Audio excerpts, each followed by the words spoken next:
Good evening, everyone. You're all very welcome. This is day 2. So you're very welcome, all the amazing speakers. But first, I will introduce us to our gracious hostess, the lady, the brain behind the growth process. My name is Chinwe Sheila Ikoki. I'll be the moderator for today. I hope I'll do as well as Ogo yesterday, but I'm here for you all, and we're all here to learn. So let's begin before I welcome our amazing speakers.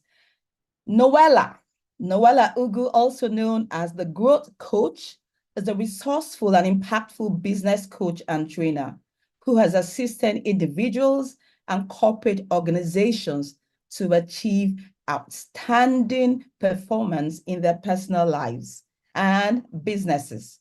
She is an internationally certified image consultant, a certified neuro-linguistic master practitioner, and a business analyst. She is a global keynote speaker and a consummate defender of the rights of women, the girl child, and indigent children. I mean, Noella is a lot of things, and I've been part of her process, and it's amazing. It's amazing.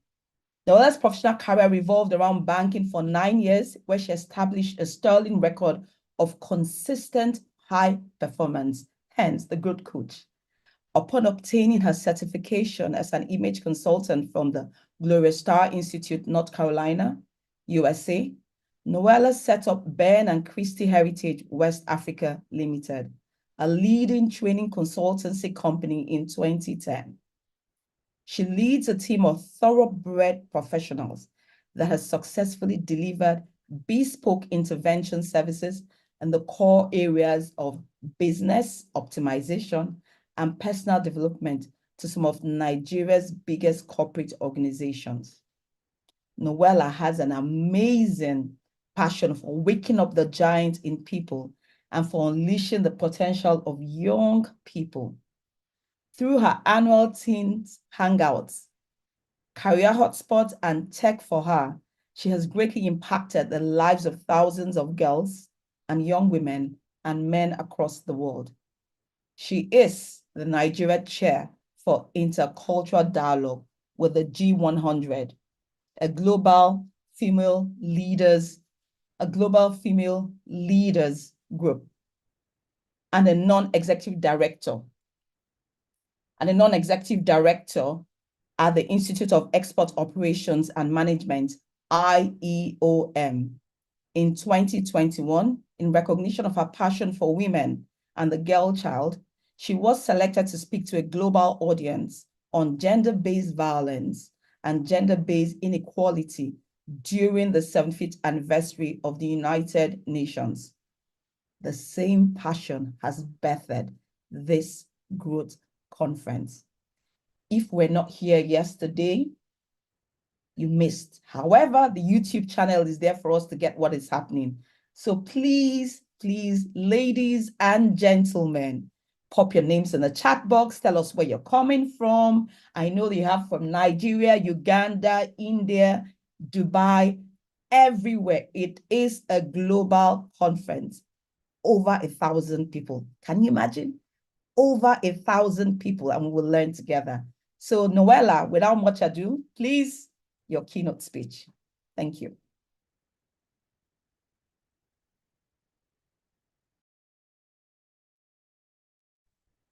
Good evening, everybody, once again.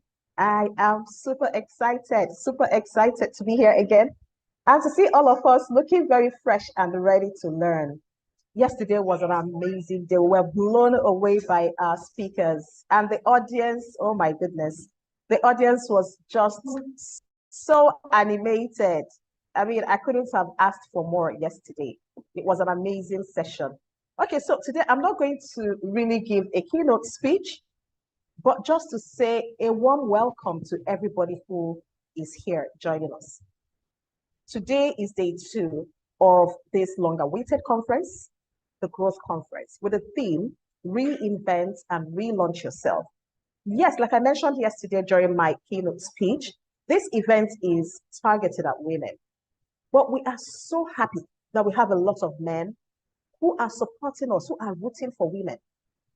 As a matter of fact, before this event started, we had a man, Aditya Narayan. I'm going to mention your name because I am truly, truly grateful, to you for what you have done for us with regards to this event. He gave us massive publicity, not just in India, but globally. He ensured that this conference was featured in the Daily Hunt of India. This is a man, and he is so passionate about what we're doing right now. He has promised to give us post-event publication as well. He interviewed me, and the interview is on YouTube. So it's a conference for women, but we need our men here. Yesterday, I mentioned that we are not at war with our men. There is no place on this planet where women exist alone. So we are not here to fight with our men. So when we say something is for women, it is not because we want to exclude the men. It's just that we know that women have peculiar issues that need to be addressed as such, but we always need the male perspective to be able to solve our problems. Yesterday, I mentioned, I just said a bit about my background, but what I didn't mention because the network cut me off was that just as my dad, jointly with my mom, saw me through my challenging times, I also expect that the men will join us in this project of helping women reinvent and relaunch themselves. At every point in time, just like Bahati told us yesterday, you just find that you need to just reinvent yourself. You can't stay static. You might have well thought out plans, but somewhere along the line, it is either you get stuck or the plans become obsolete, or you realize that your strategies are not working, or your ladder is leaning on the wrong wall. So you need to reinvent and relaunch yourself. Yesterday, we had Miriam Parker tell us about the trends to follow. And she mentioned that we should be aware of trends. Sometimes we can be overwhelmed by the trends. We don't even know which one fits what we are doing. So it actually is important that we all understand our purpose in life, our trajectory. Where are we headed? What is our goal? That will determine what trend we are going to patronize. So we're going to patronize the trend that actually serves us and not the trend that everybody is following. Yesterday again, Ndidi Okono was just so explosive as she talked to us about how we can become excellent in the workplace. She talked about owning your job. She talked about employees seeing the workplace as a place for growth, as a place for personal branding. You brand yourself at work. Her personal story resonated so much with me because what happened to her was exactly my experience in the workplace as an employee. Did you move from becoming just an employee to becoming the MD of an organization? And how did she get that job? Through referrals. Somebody saw her work ethics, admired her work ethics, and recommended her. Not only did she get that job as an MD, she also got an offer from a customer she had served who had already made another proposition for her to come and work with them on a project. So we had so much to chew yesterday. We had so much to learn. If you were here yesterday, I'm sure you would have filled up your notebook. And today, I am happy to have these people here with us. We have Wumi, we have Crout, we have Aosa, and then we have Alfreda. And I believe that all these amazing women are here. And let me say this. We want to see more women step up. We want to see more women own their space. We want to see more women doing things. We want to see more women in the boardroom, in the tech space, in leadership positions. But we don't want women who have a sense of entitlement. We want women who actually qualify. And that's why we're having this conversation. We want to be able to develop our competencies. We want to be able to develop our self-esteem so that when the opportunity comes, we are ready for those opportunities. So I'm going to yield the mic right now to our amazing moderator. Chinwe, Sheila Ikoke. Thank you so much, Sheila, for the amazing job that you guys have been doing. My team, I have the best team in the world, as a matter of fact. Thank you so much, Chinwe. Thank you very, very much. Thank you, Noella. So we have our first speaker, Wumi Akinloye. Yes, but Wumi, you're very welcome. How are you? Yeah, before we begin, my co-moderator, you need to be introduced to the audience. thank you. Thank So, you. Thank you. yes.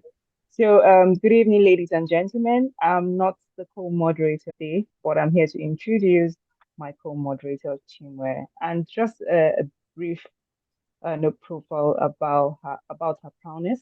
We are Chinwe is an accomplished professional with a diverse skill set and holds a significant background in banking and finance industry, amassing over 17 years of experience.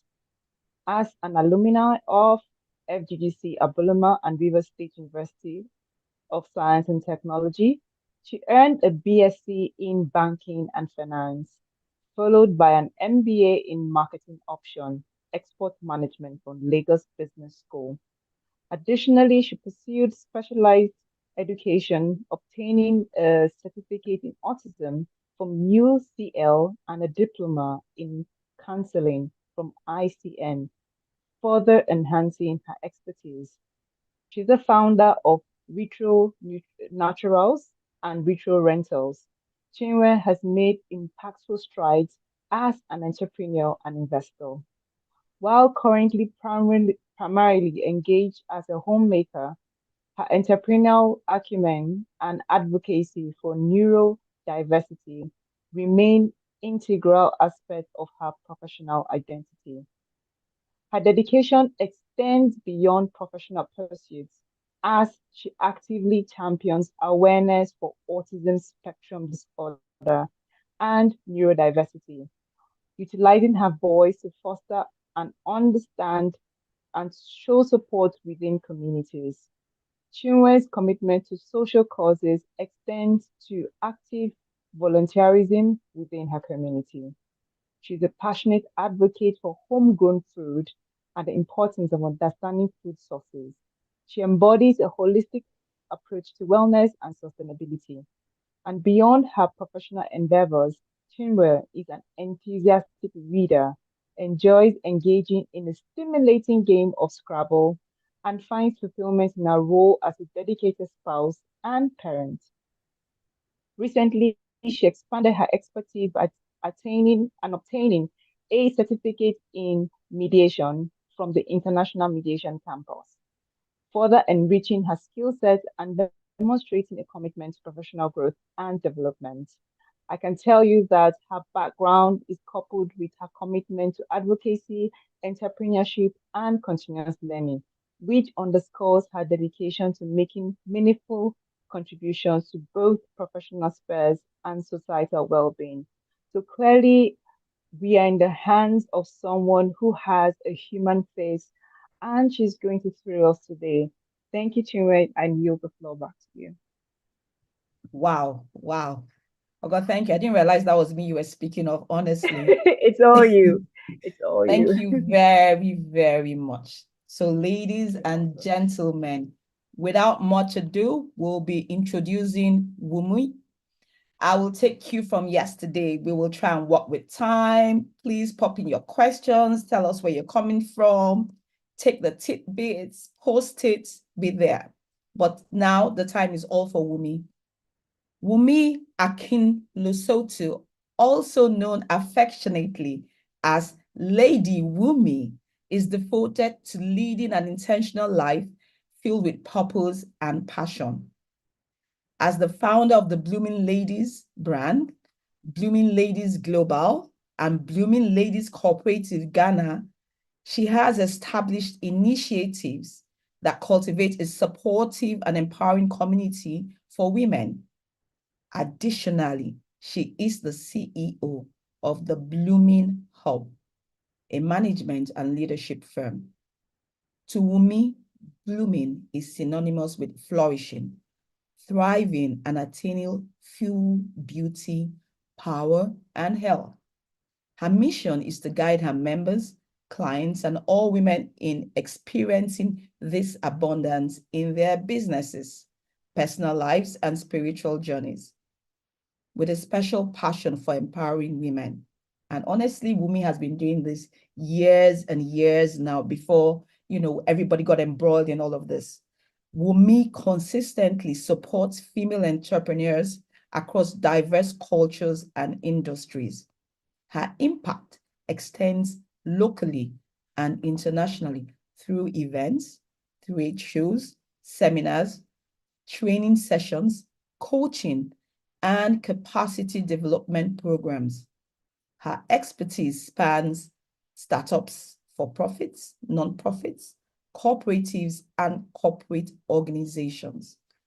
Wumi Akinloye's educational and career journey has spanned the globe, spanning Africa, Europe, the Middle East, and North America. She holds a bachelor's degree in management and accounting, a master's in business administration, a certified coach, and neuro-linguistic programmer. She is a behavioral analyst consultant and John Maxwell leadership trainer. She is also a fellow of the Institute of Leadership and Management. Beyond all this, she is this, she's that. Beyond her professional endeavors, Wumi presides over the Expat Kingdom Women Network, a faith-based non-profit dedicated to nurturing a community of expatriate women. She is passionate about what she does. I think what I see here are women who, stemming from their own needs, have decided, I will do more for others so that they don't have to go through the journey I went through and they don't have to struggle. So, Wumi, you're very welcome. I yield the mic to you. Welcome. Okay, thank you very much, Chinwe. And thank you, Noella.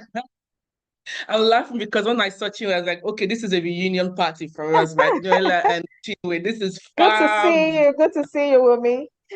here, way back. And I'm so glad that we are here today because what can we say? We've been on this journey for so long. And I would say thank you, Noella. Do you know, actually, I heard about NLP from you.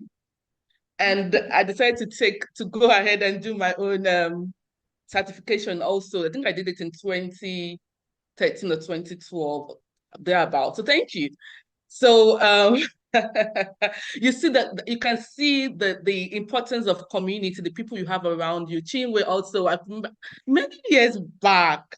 Well, we've come a long way. Of course, we lost touch for a long time, and then coming back again and seeing everyone is still doing their stuff, making impact, developing themselves in their own way. I must say that I'm excited, I'm happy, and you ladies you are exceptional, and I'm so full of joy right now. So I just want to encourage anybody that keep doing what you're doing. The small steps you take today, the small step you take tomorrow, it's going to add up together. Sometimes you don't see the change you want to see. Sometimes you feel, am I making any progress? Is anything worth it? Don't stop. Don't stop. You wouldn't know until when you look back. And I must tell you that it's worth it. It's worth. So thank you, Nola, for putting this together. And thank you for all the ladies that spoke yesterday. I couldn't join live. I went back to work. And I'm so excited to be among these wonderful ladies. Okay, let's go on. I was given a topic I like talking about. It's about finding yourself. And as Chinwe said, I've been doing this talking coaching thing for a while now, for a long time, even before I knew what coaching was. What is it? What does it mean to find yourself? So finding yourself, defining who you are and what aligns with your purpose. You hear that. And for me, finding yourself is the quest to find the essence of who you truly are. And then aligning that with your life purpose. We live in a world that is very noisy. It's bustling with noise and distraction. And if you're not careful, you can lose sight of yourself amidst the chaos that we face, right? And this question of finding yourself is something that has been for years and ages. It's not a new thing. It's not something that is new. And that's why we have psychologists trying to come up about with personality type, character, and strengths and weaknesses and co, because it's been a topic of interest for ages, for hundreds of years now. You know, at its core, it's about defining who you are. It's about understanding your values, understanding your passions, and the unique facet that makes you who you are. A dear friend of mine, Angel McDestin, I think she's on this call.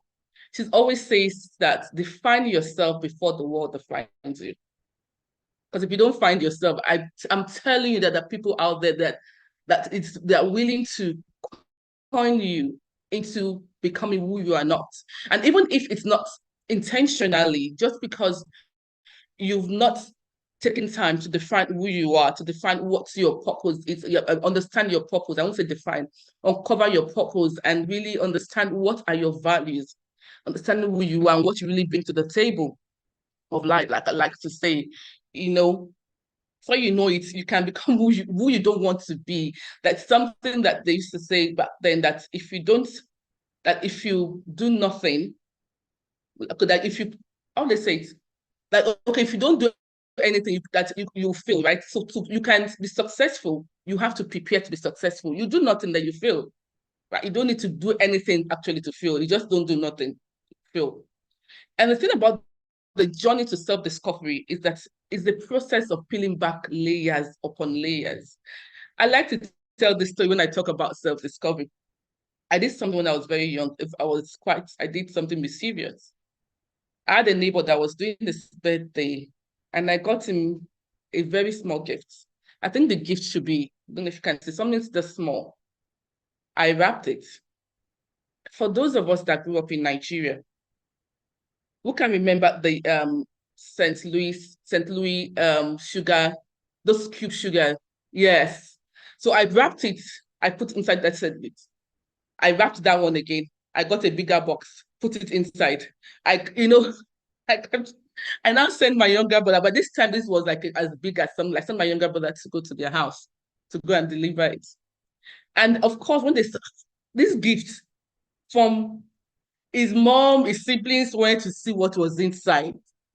And of course, instead of uncovering it one by one, remove this wrapper, open, nothing. Remove the next until you got to the little tiny thing there.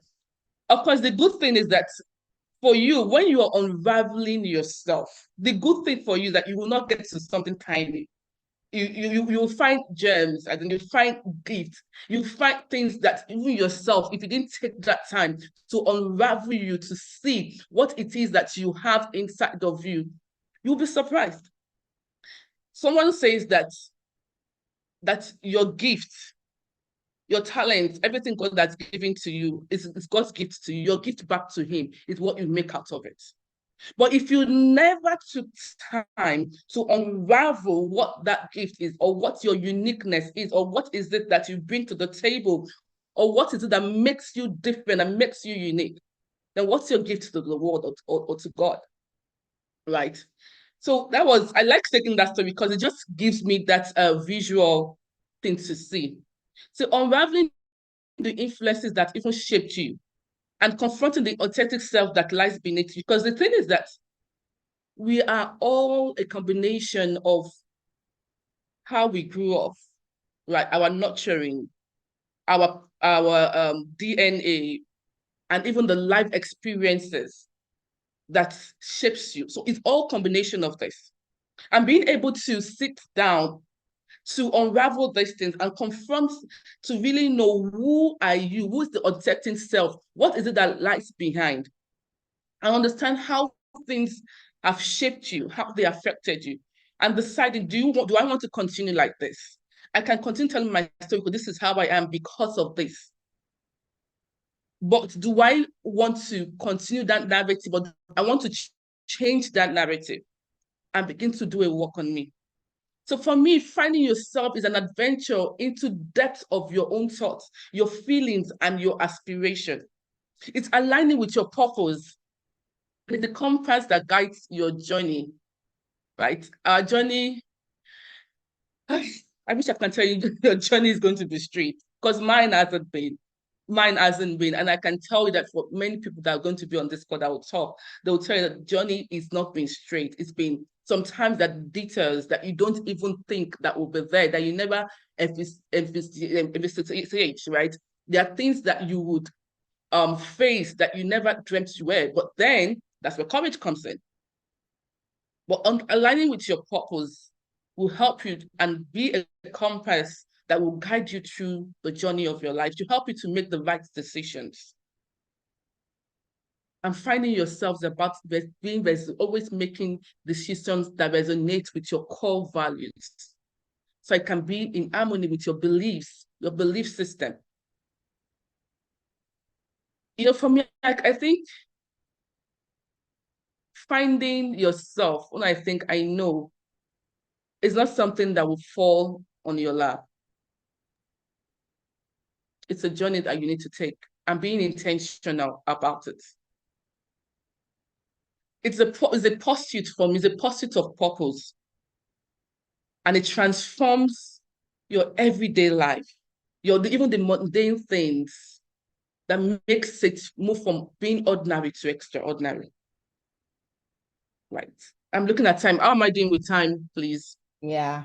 No, it's time for questions now, but I think you kind of captured most of, everybody's just quiet and listening.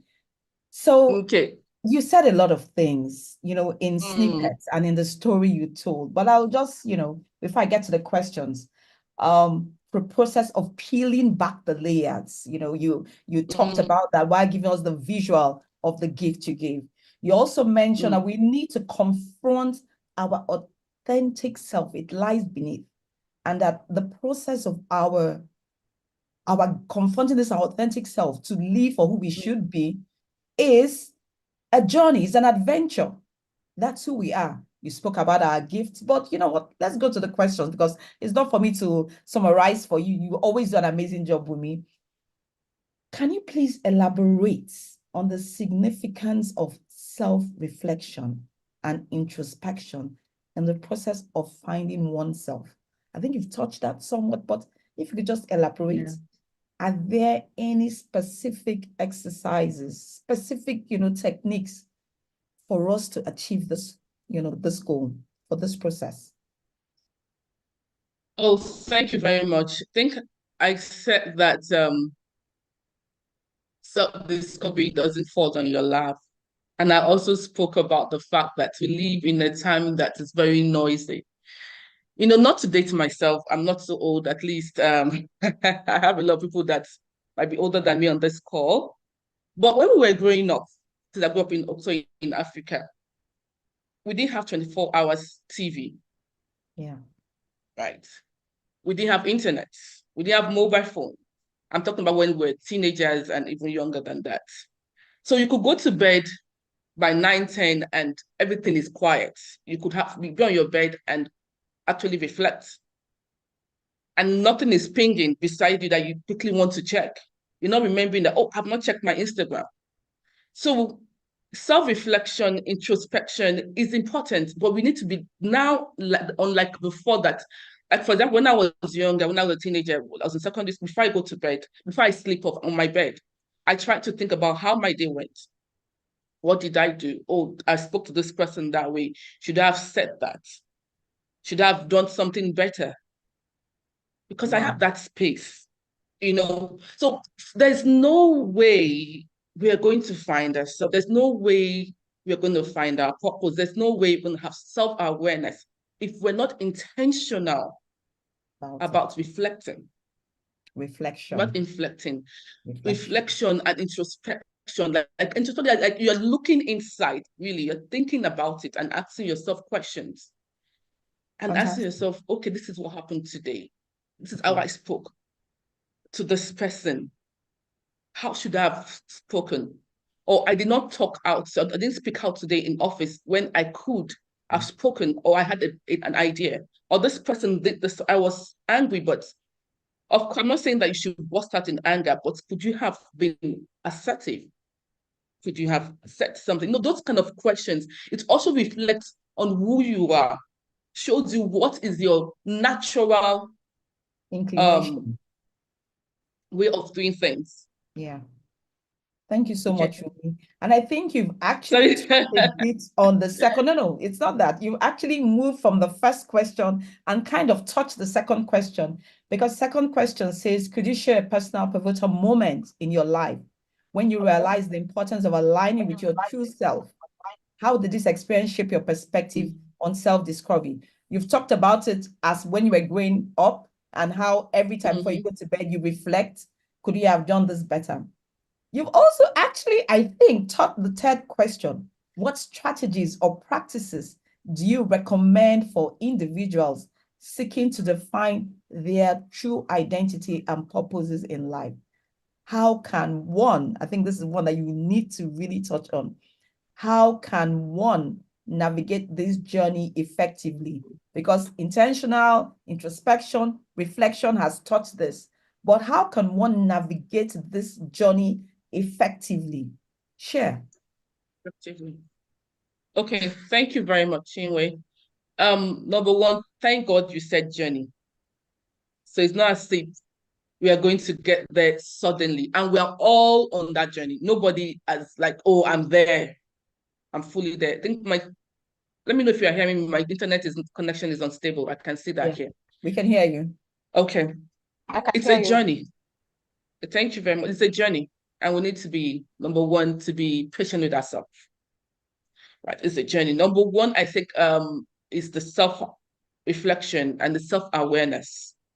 What do you need to do to be self-aware? Many people say journaling, but I also know that not everybody likes to journal.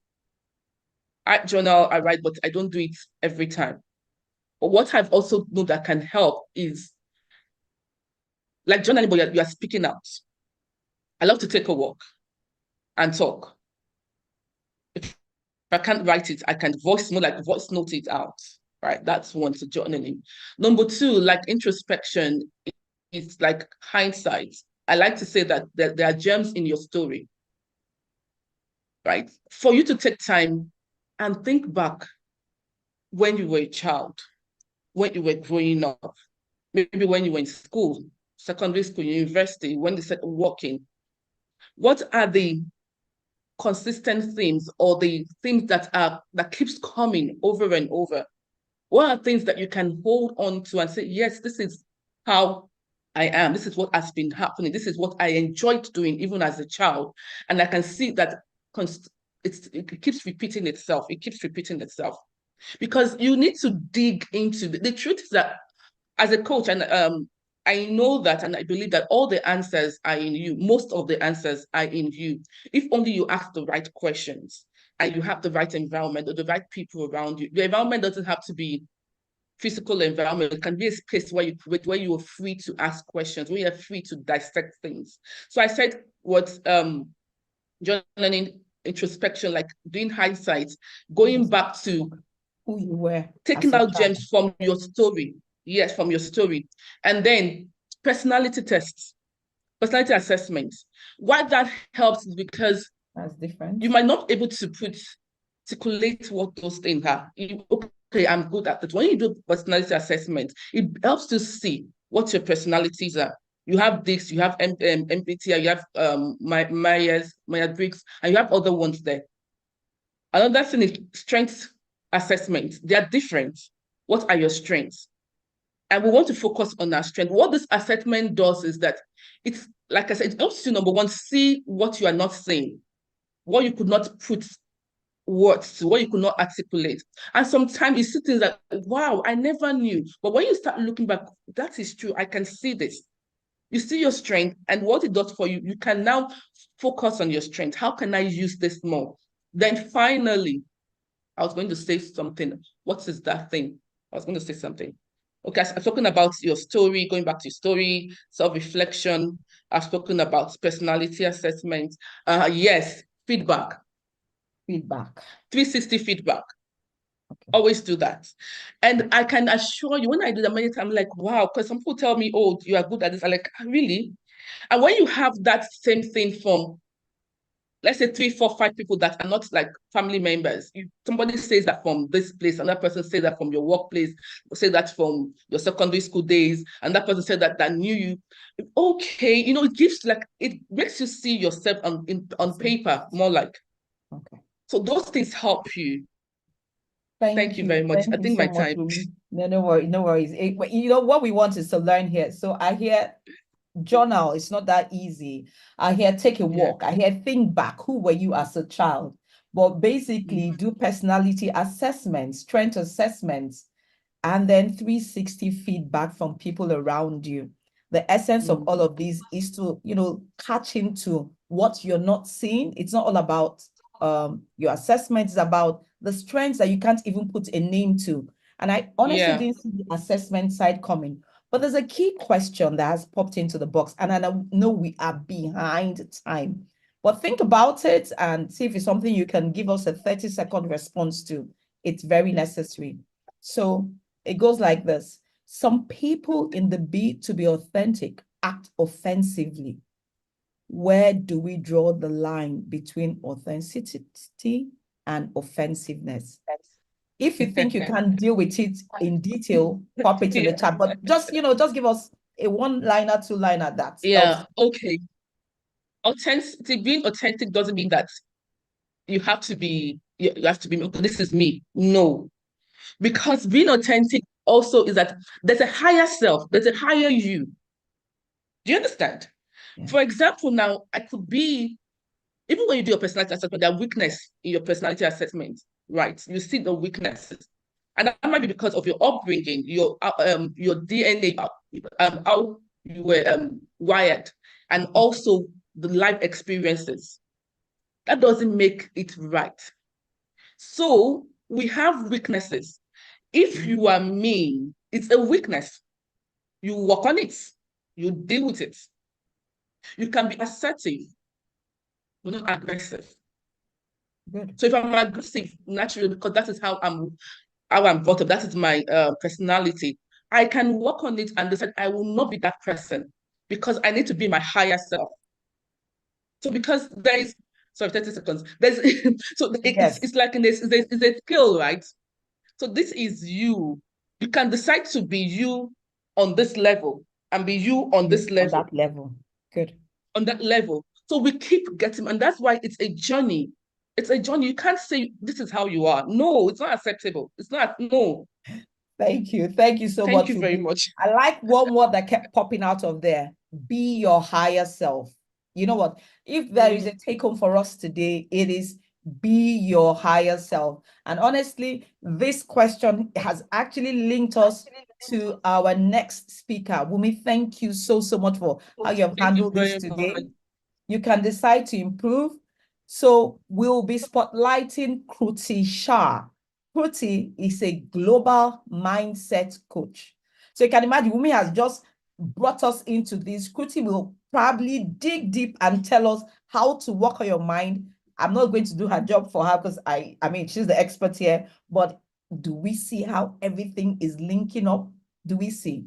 So Kruti Shah is a distinguished global mindset coach, specializing in image, etiquette, and communication. Her primary focus lies in empowering passionate entrepreneurs and executives, elevating their presence and leadership capabilities. Kruti's expertise spans across various domains, including dress for success, modern etiquette, communication, proficiency, body language, and leadership aligned with international standards. I'm sure this is what they call international best practice when it comes to presenting ourselves. Throughout her career, Kruti has collaborated with esteemed clients such as Titan Pharma, IT Matic, Danone India, DBS Bank, Allianz Insurance, Minkerville India, Quizlex, and other prominent entities.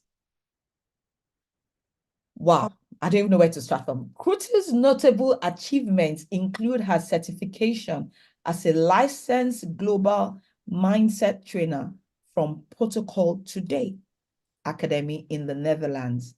She notably represented India at the World Image and Etiquette Forum, FMPCI, in Argentina in May 2021, where she trained executives from over 20 countries.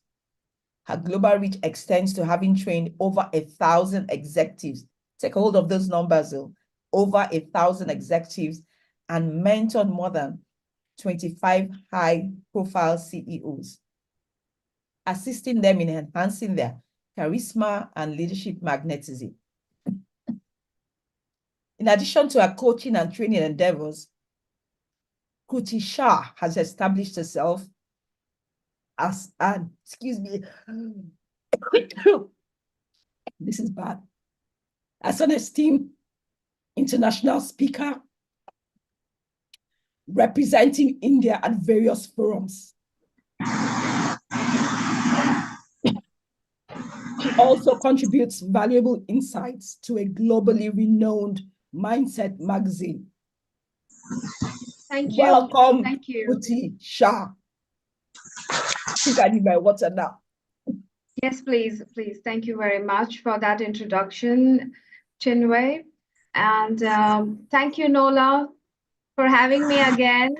This is wonderful to appear with you on your shows, on your the way you organize it. Thank you very much. Thank you, Kruti, and I love your sari. Oh yeah, thank you. I thought I'll wear sari today. Thank you. It's a great platform. We are celebrating women, and in India, it's great. It's our native, so I love to wear that. And thank you, Lady Wumi. I totally I'm in sync with your speech. I especially loved. It's not gonna sit on your lap. We all have to work towards finding ourselves. Thank you very much for this opportunity. I'm so glad I'm here. Lola and Sandra and your entire team is doing really wonderful. Thank you very much for organizing this. Thank you, Kruti. You're welcome. And I love the topic today, global collaboration as well as networking. I want to start with a short story. And I want you to, all of you, listen to it. And in the end, I'm going to ask you a question. What is the moral that you derived from this story? And the story is something that belongs to me through my childhood. I was about 8 or 9 years old, and we had a guest speaker in our school, the local Swamiji from the local temple. And his speech goes like this. So he said there was a boy from a nearby village, the village named Lakundi. And he had a passion to study. So in a village, he finished his school and he came to a higher school to my town where I belong from. That is a smaller town in North Karnataka, that is in South India. So he comes to Gadag, it's a slightly bigger town, and finishes his higher secondary school. And after finishing his higher secondary school, he was asked, where did you come from? He said, I come from nearby village named Lakundi. After finishing his higher secondary, he went to a nearby city where he finished his 12th standard is what we call, or the pre-college admission, the 2 years.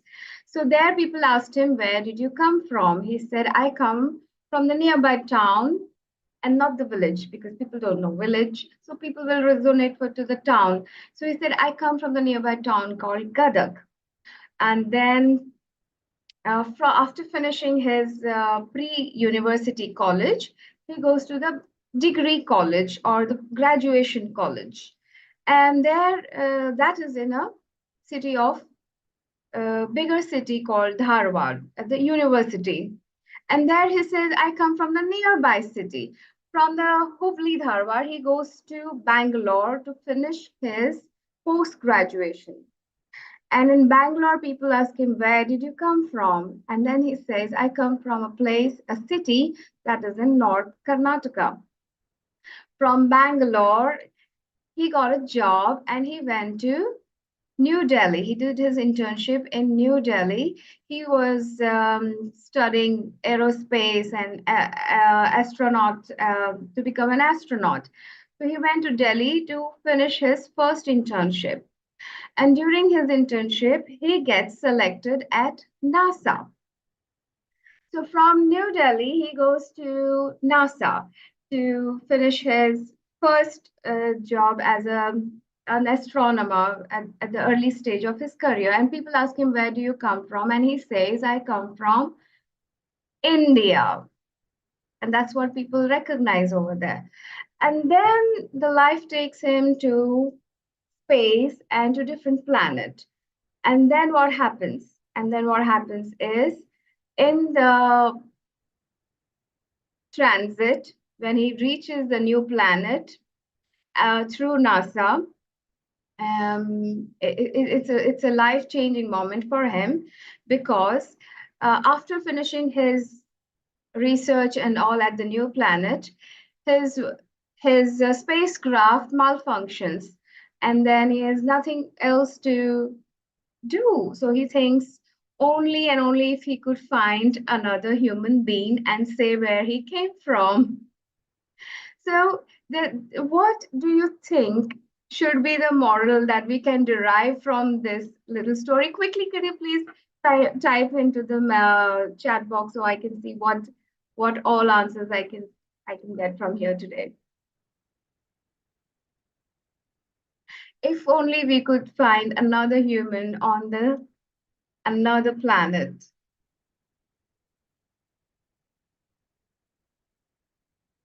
Anybody? I don't see any.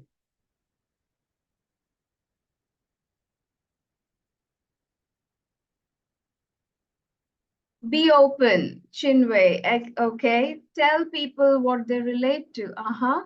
Yes. Very good. Thank you, Rebecca. Any more else quickly? A little bit. He is optimistic. Yes. Yes, Ifoma. Yes. So we are deriving so many morals today. Acceptance. Yes, Nash Bike. Yes. Be open.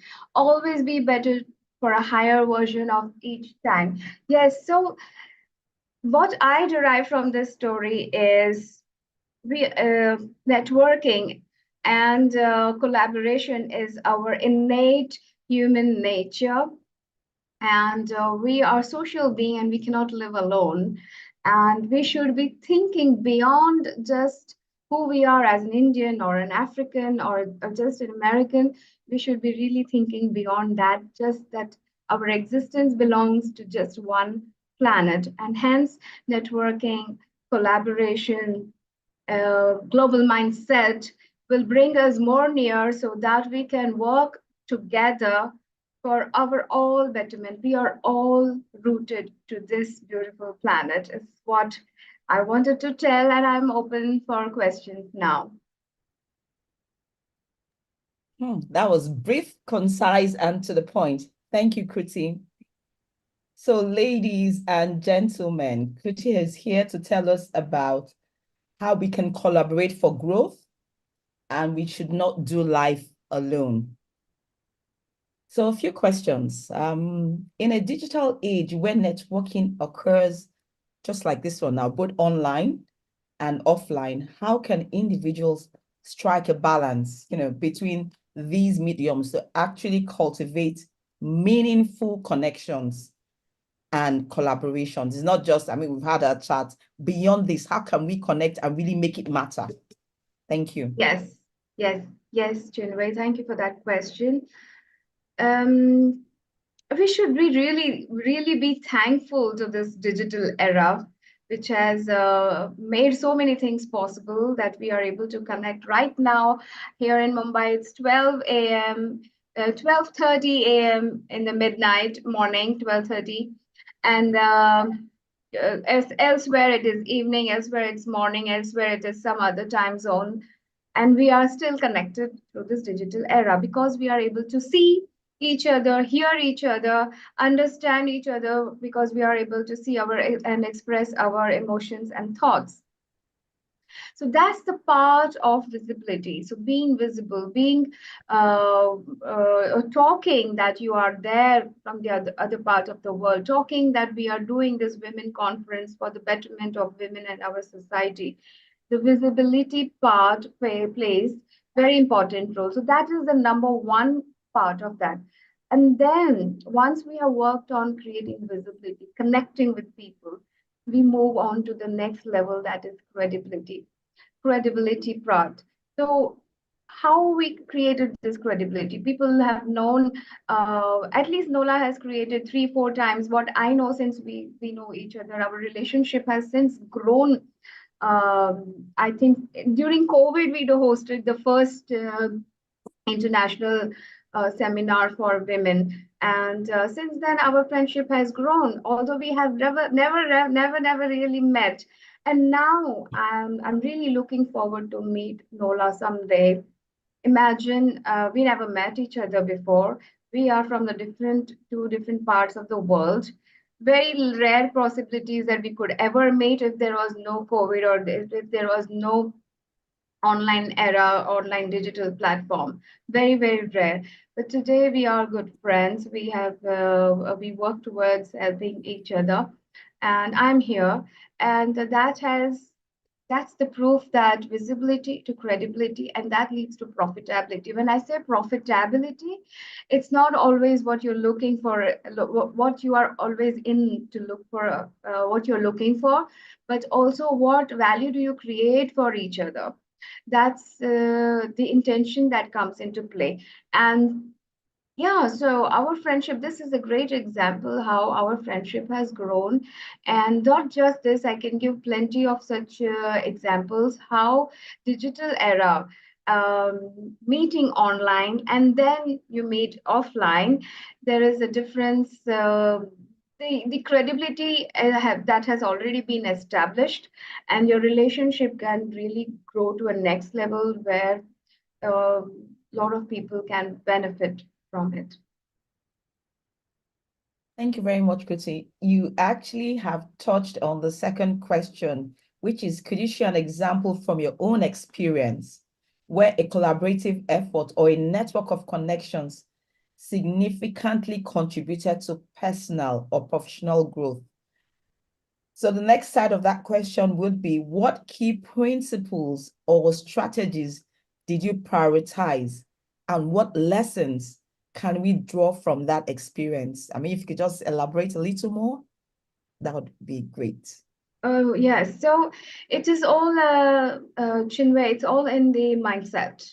Mindset, the global mindset is all, it's the term global, it's the term mindset. So it's all in the mind, how you network. What is your intentions to network? Is that value driven? Is that principle driven? Is that something that you're looking for long term and not transactional? People can see the duplicity, but they may not express it, they may not tell you, but it's visible. What is whether you are passionate about networking and create a value out of it, Yeah. it is visible. Maybe once or twice you make an appearance, but then over the time of the period, the intentions become clear to people. That is one part of it. Secondly, be open-minded. We come from a different parts of the world where our habits are different, our eating habit is different, our talking language is different, the way we dress up is different, our food habits, our belief system can be different. There's so many things that we are different at. But Yeah. what do we look for in it? Are we looking at differences? Or how to For make what? things work. Yeah, exactly. For what are we Beautiful. looking at differences? Beautiful. But the differences we should be looking at to acknowledge it. Acknowledge that I am different. Acknowledge that if other person is different, I am also different. Yeah. But we have gathered here for a common cause. Nice. beautiful way to put it. So before I go on to the next question, I think this time I should take a question from the chat box. How do people develop a healthy network without appearing opportunistic? Ah, oh, that's a very, very thoughtful question and a must ask, I would say. How can you create that? That again, that is in a mindset. So I will tell you my own example.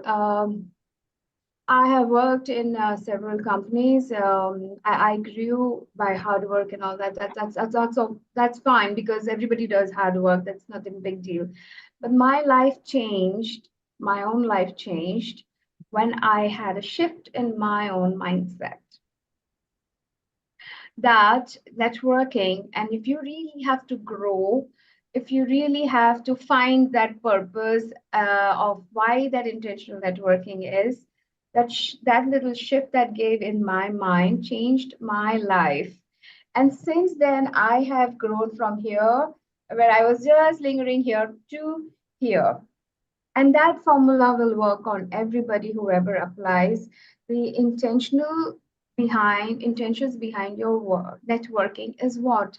It's not mere transaction. What benefit are you looking at? No, no, it's ask questions. Get into a habit Yeah, of yes. asking right questions to people. What is that I bring to the table? How will you benefit from me? Or rather, I would ask you a question like, what can I do for you? Where can I add value? Where can I connect you to right people from my network, which can benefit you? Yeah, that's beautiful. It And just, okay, no, go on, finish. yeah, Go ahead. and that intention is comes back by tenfold in abundance way. And Fantastic. that has changed my life. And since then, I have seen personal growth and success in my own career. So this is my personal experience. It's be open-minded and ask questions like, how can I help you? What value can you add to other people? Ask questions where I can connect you to my contact sphere and we grow together. Thank you very much, Kuti. There's one more question, but before I get that, I just want to pick on what he said. Um, ask how you can help. It kind of reminds me of, the past, which Marian said yesterday, that sometimes you go back to the old values. So I remember when you pick up the phone, then as a banker, if you're in customer care, or even when people call, you pick up and say, hello, good afternoon. This is, you mention your name and the institution. How can I help? What can I do for you? So most times I think it has, from what you're saying, it automatically trains the mind to be in a position to want to give something of value. So what you have said today is we are social beings. We should have a global mindset. Network allows us to be visible, be out there. But even while we are out there, we should have a mindset of abundance, not just take. You also want to give. You want to add value to people. You've also said that we are diverse human beings, but we should not look at our differences as we should try and close the gap by saying we're different, but we're here together for the same purpose. So that brings us to the next question. What strategies or practices do you recommend for individuals seeking to define their true identity and no, that's not, sorry, that's not you. In what ways can intentional networking go beyond mere transactional relationships and evolve into mutually beneficial partnerships that Yes. foster continuous growth for all involved parties? Are there specific mindsets or habits for this? You've already mentioned a few, but are there a few more we should know? Thank you. Yes, yes. So, number one is ask the right questions, like what you bring to the table, what you can do for the community, what you can do to build a strong and powerful network. Number two is think long term,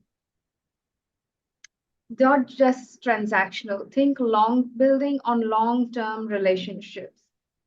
Stay in touch with people, ask their well being, um, talk about each other's cultures, talk on common grounds, and think long term. That is the major key to networking successfully. And what is collaboration? There is I can also give you another example. Um, well, I heavily network around the globe. Uh, that's how Nola and we have met. And there are so many image consultants around the world whom I every day interact with.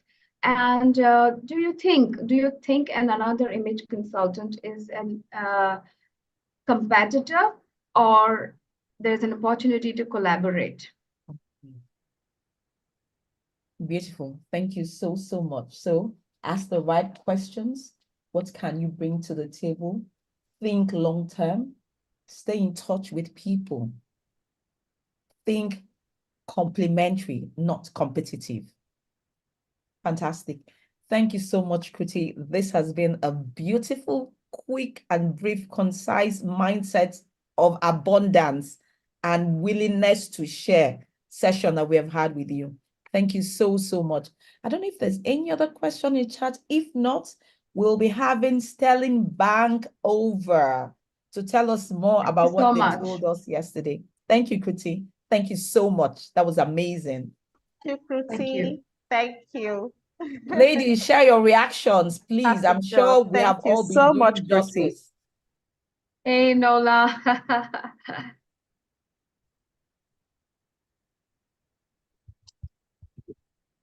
Let's show Kruti some love. Please use some love. Please. Fire emojis. If you think you got value from Kruti's presentation, please. That was amazing. I'm very sure they all got value.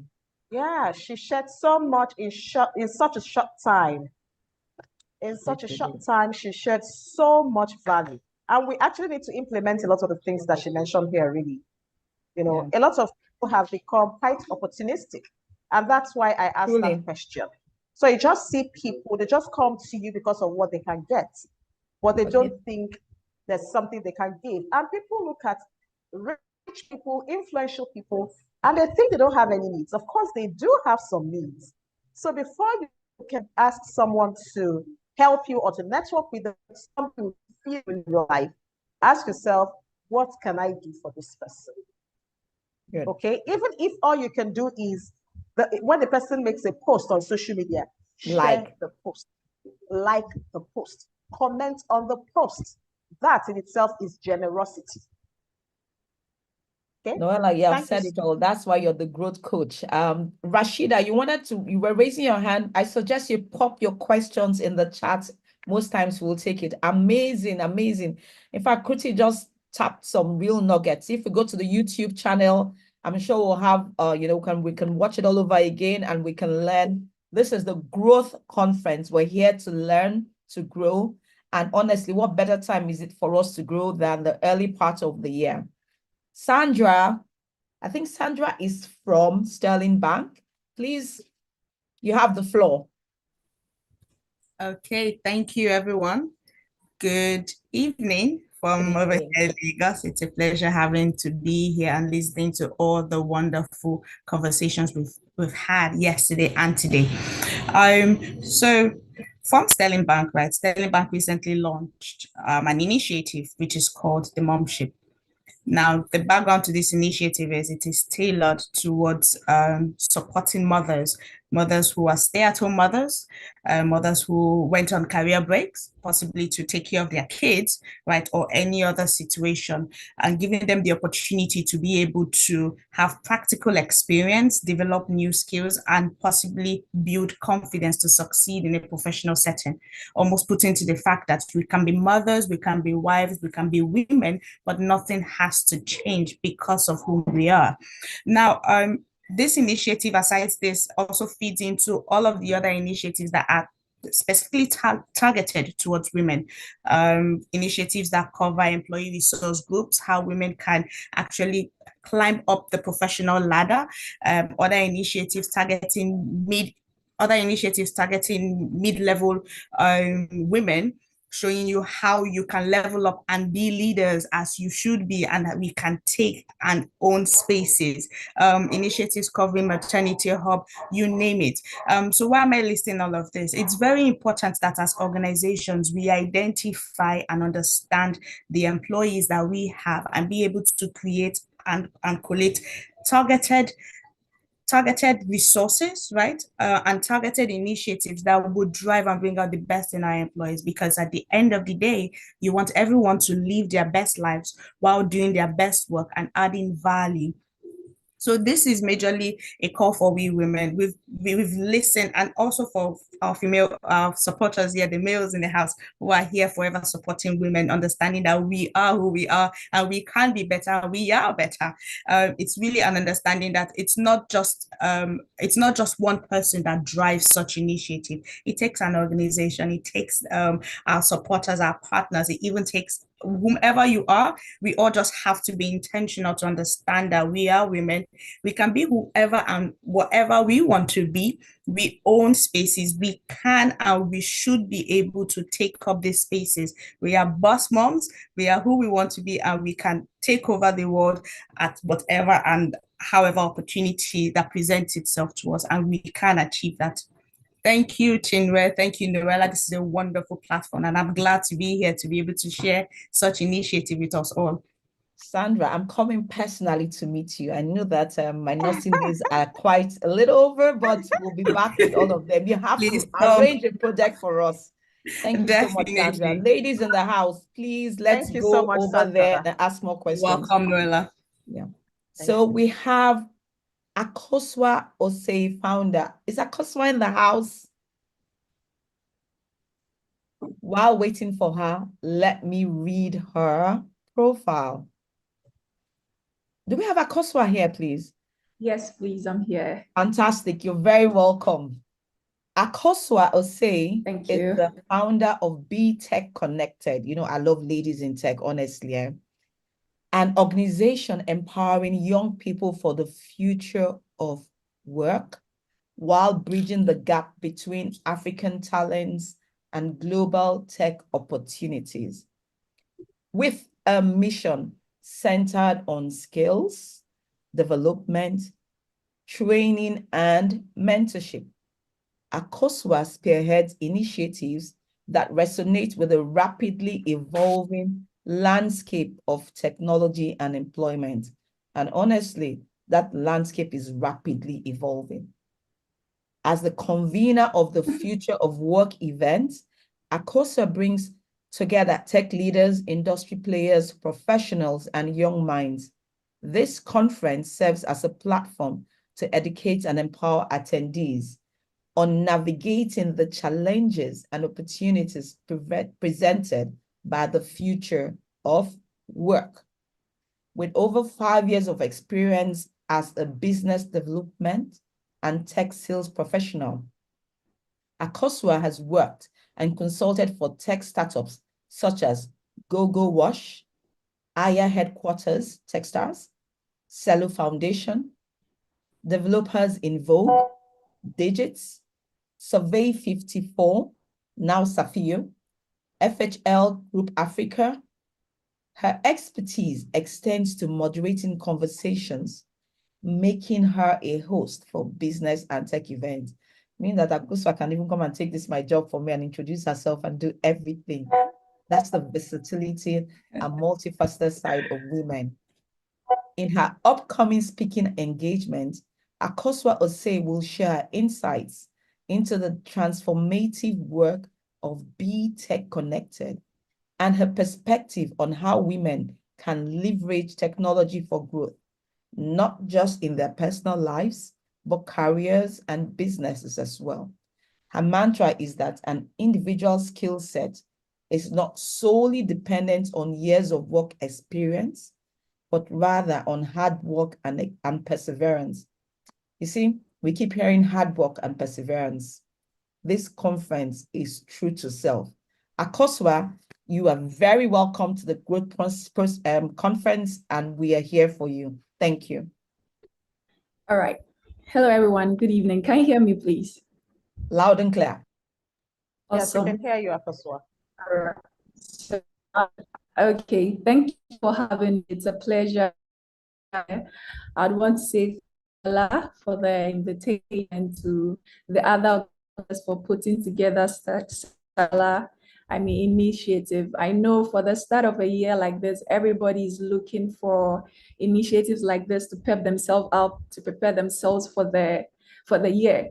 And one of the things I say to myself is once I've defined my why and my how, I should be able to achieve progress. So I believe all our lovely participants here have defined their why for joining the Growth Conference and how they are going to leverage on all the information from the amazing speakers to have a fruitful 2024. So thank you for having me. Yeah, so when it comes to leveraging tech for growth, I mean, tech is very broad and the subject of growth is also very broad. But I believe one way or the other, all of us here, we do leverage tech. And tech, I always want to say, is an enabler, is a tool for maximization, is as a tool for providing efficiency. So you would want to ask yourself that in what areas of your life are you not using tech that you want to use tech to improve on your life or to improve whatever you are doing? That's why I'm looking to focus on areas as like your personal life. So talk about your personal life, narrowing it down to this theme of the event, which has to do with reinventing and relaunching ourselves as women for growth. You realize that when it comes to personal development, one way you can leverage tech is by joining initiatives like this. I mean, there are a lot of learning platforms, aside initiatives like this, there are a lot of learning platforms online that you can actually chance on books on personal development, not just personal development, but if you are looking to shape up your skills, you could equally join online platforms. I could speak to Coursera. I could speak to, a number of them. Aside Coursera, we have Udemy. Yes, and also one of the things I do promote when it comes to having to leverage tech, that if you are moving from the angle of personal development, but you want to take tech as a career course, by joining communities, because having a community creates an avenue for you to easily learn and easily share.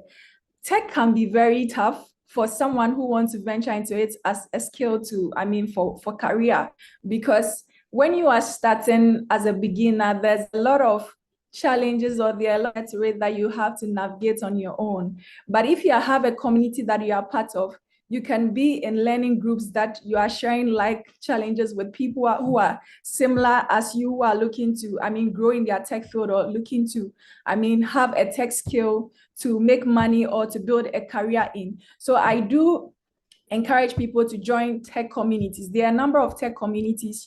There are communities for women. I see that they're not just women here, but there are also some gentlemen around. But I'll speak to some women tech communities. We have women in tech as a community.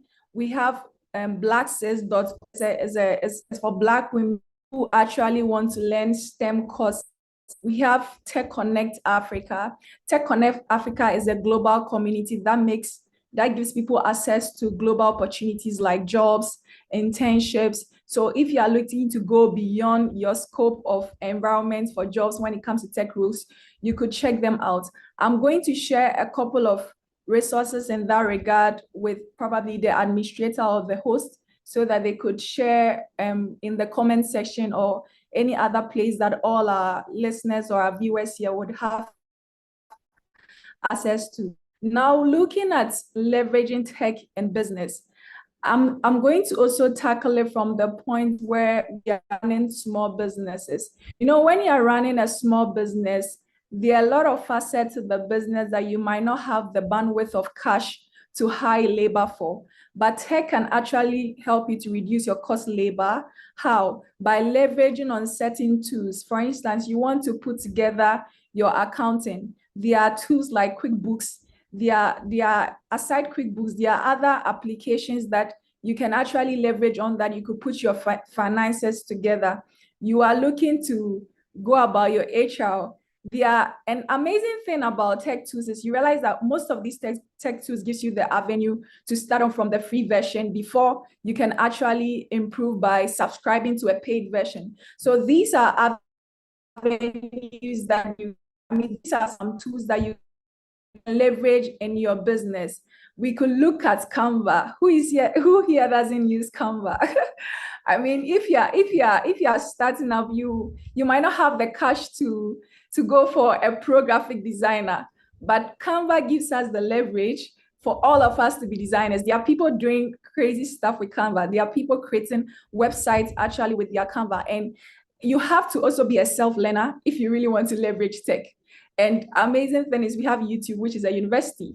So now you don't have any excuses of saying that I can't learn or there are no resources around.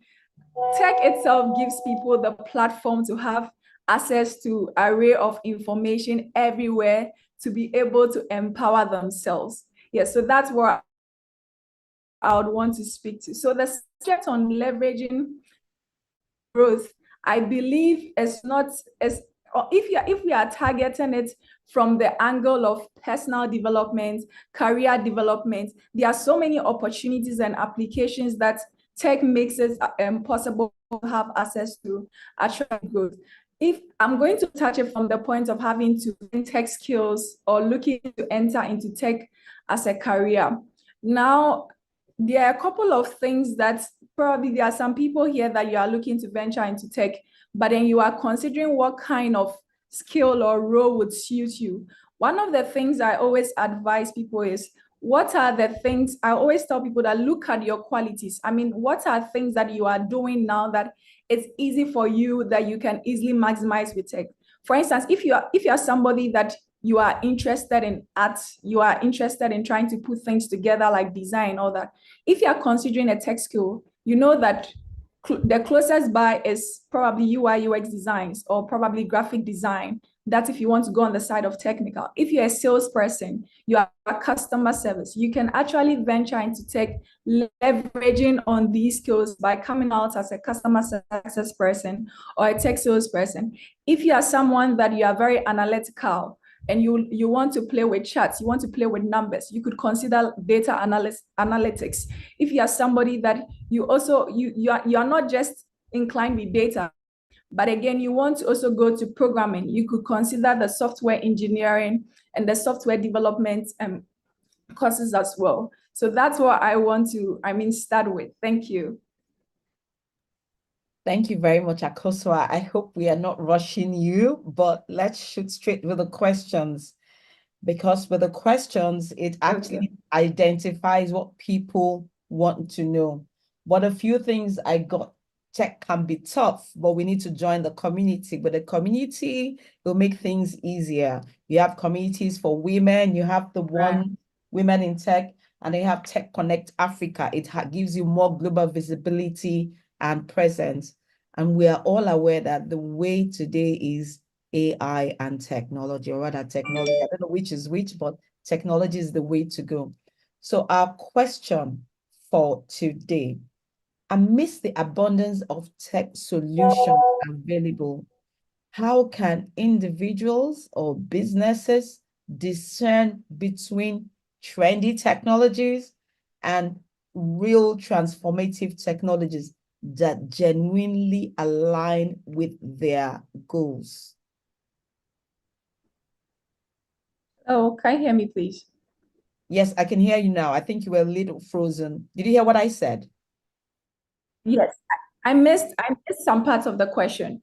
Okay, again, amidst the abundance of tech solutions available, how can individuals or businesses discern, understand difference between trendy technologies and the transformative technologies that will genuinely align with their goals and objectives? Okay, interesting. Okay, so so that's plenty again, grammar. So let's just put it this way: we have so many apps and things in play, and we have so many people out there. So what would make us know which is just flash in the pan or which is the real deal in line with what we want at each point in time? What are the things we should look out for? I think one of the key things you have to define is your business goals if you are linking it to business. Because what you are looking to achieve with your business would actually suggest to you or propose to you the kind of solution to go in for. So let's make it very practical. We have different facets to businesses. So maybe you want to focus on marketing, you want to focus on sales, you want to focus on accounting. Now, by defining all these facets of your business that you are looking to leverage with tech, then I can say to myself that if I'm looking to go into sales, maybe not hardcore sales, but then I need to put together my database of my customers. So if I'm going to leverage on a basic tech tool, I can say I'm going for Excel. If we are moving from even basic and we are trying to go on a senior level rather, and there's a salesperson here who is looking to explore some sales tools to help their work, maybe to put together their pipeline, they could say, oh, I'm going to look for a tool that can help me to get the emails of the customers that I can actually reach. And there are actually tools that helps you, tech tools that can actually help you to find emails of your customers. Amazingly, sometimes you don't even have to chat someone on LinkedIn and say that, oh, trying to maybe have a conversation with the person to get details of the person to send an email. There are actually tools that help you to be able to extract emails of individuals from LinkedIn. We have tools like Snove. So Snove is a sales tech tool that it gives you the avenue to extract emails from LinkedIn once you have actually connected your LinkedIn to the tool.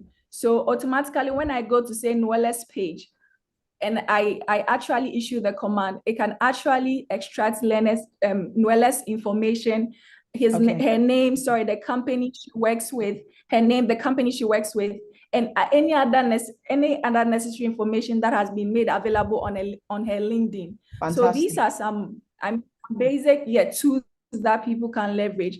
Sometimes it's very overwhelming because again, there are a lot of tools out there. The question is, where do I start from? Sorry, because that's exactly why we were asking, because so many things, there's so much going on. So we just need to know what you're telling us is understand our goals and then look at whether that app is exactly what works for us.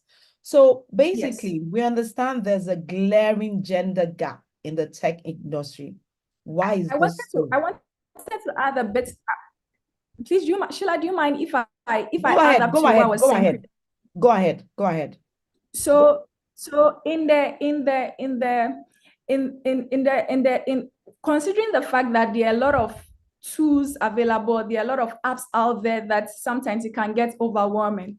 One of the things I do tell people is whenever you want to identify a tool, or maybe you do your search and the number of tools has been made available, just go on YouTube or online and try to look at videos, DIY videos as to how you can use them, because it will be very limiting on my side to know maybe for me to speak to specificity of every business or every person here looking to leverage a tool.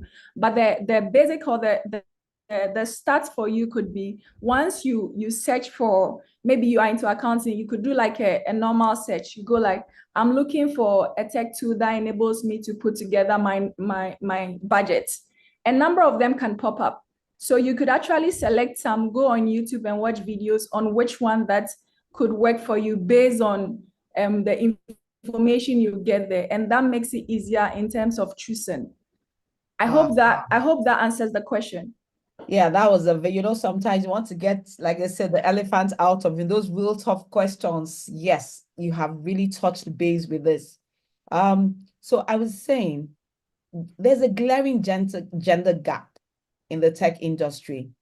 Why is this so? And what global opportunities are available for women in the tech industry?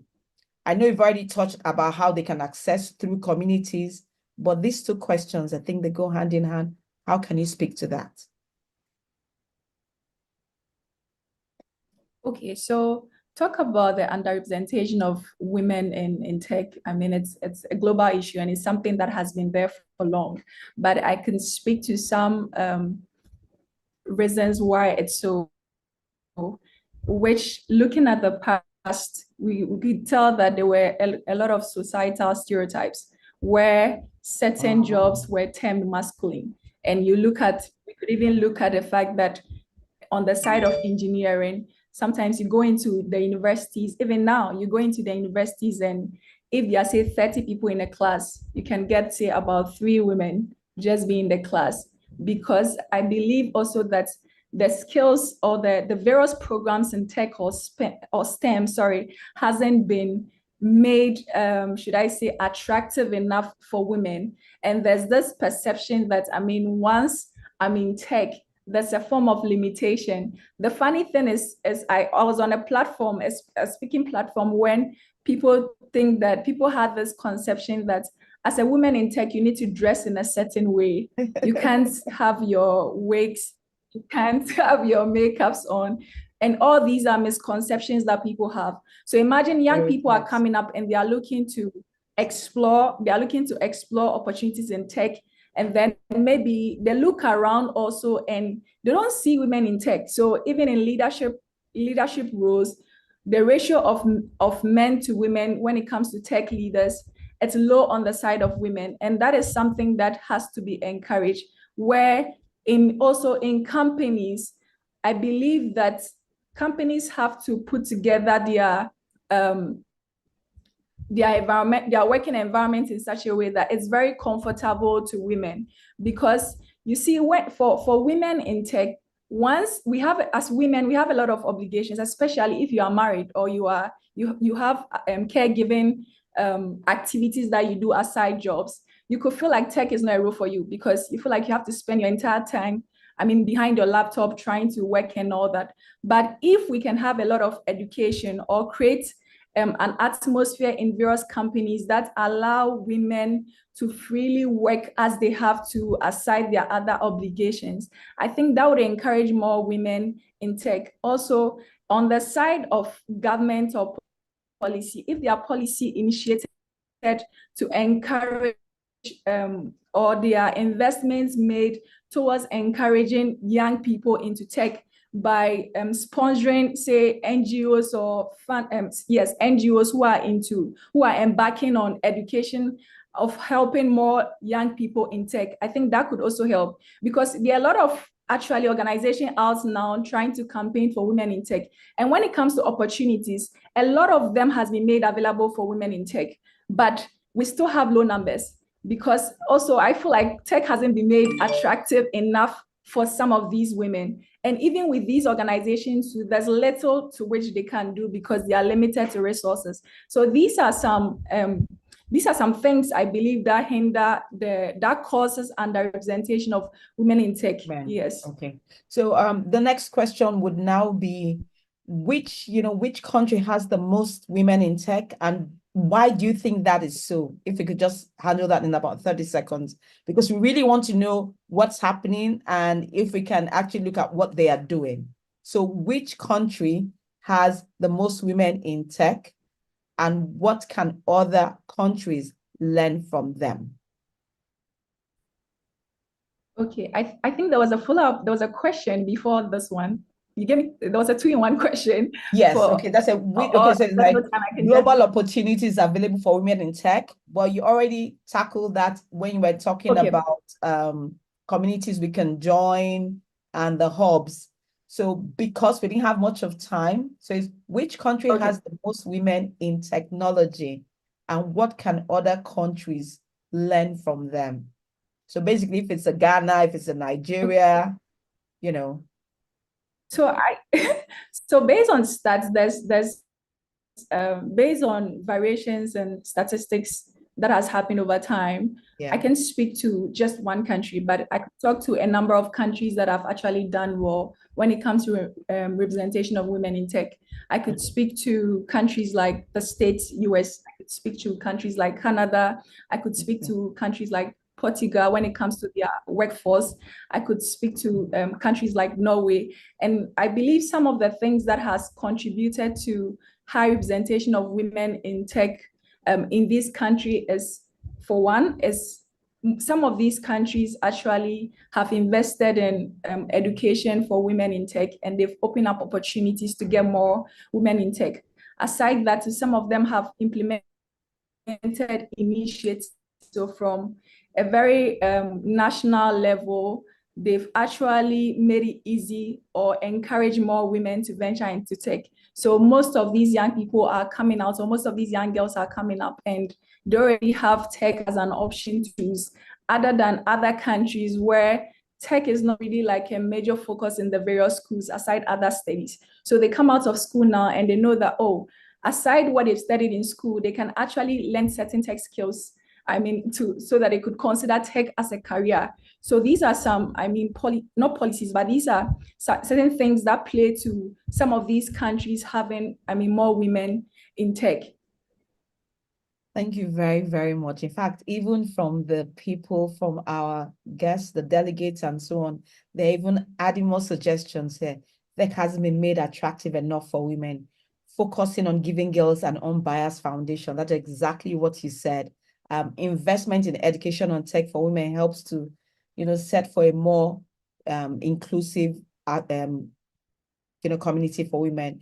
My take home from what you have told us is that there's an expected stereotype for women in tech. So like you said, they don't expect people to dress up, look good, make up, and come out presentable. So with that in mind, you don't have enough females going into that line. You also don't have education that embodies women and pushes them and creates that enabling environment for women to actually be themselves in tech. Because I can imagine you probably are programming, just that programming, and in the next, it doesn't make sense. You're programming, or it appears not to make sense, and then you're swirling your soup or grabbing the baby. But those stereotypes or norms will be broken. Thank you so much, Akosua. Thank you very, very much. So we will have our next speaker, Alfreda. Hello, people. Do we have Alfreda in the house? Yes, we do.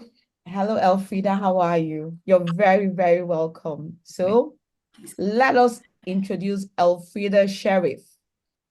Alfreda Sheriff is the founder of Kilsa Consulting, where they empower micro, small, and medium-sized enterprises and entrepreneurs.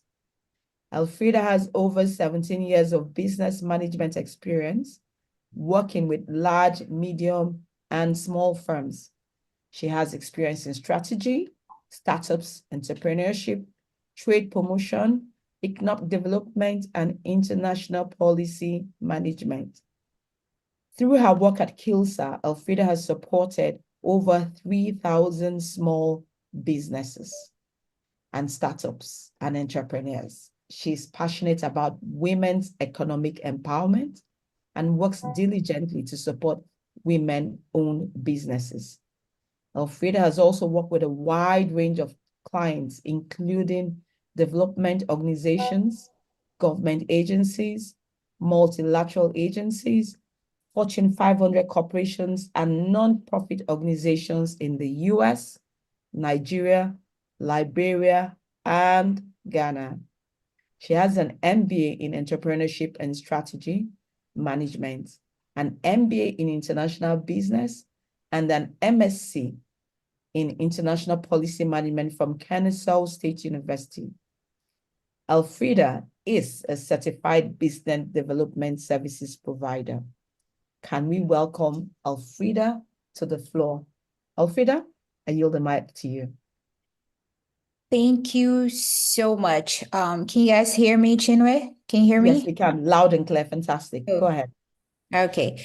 Thank you so much, Noella and team. What a great 2 days it has been, listening from yesterday to today. And just everybody just been, I'm supposed to be speaking or participating, but I've just been getting my own nuggets too. You should see my notes. I have everything in here from Wumi, Aosa, Crout. I mean, everybody, even yesterday. So it's just been amazing. This is just something great. And like you said, Chinwe, for this to be happening at the beginning of the year, what perfect time, right? We're doing all these resolution, and then here comes Noella and team with growth conference. Like, wait, what?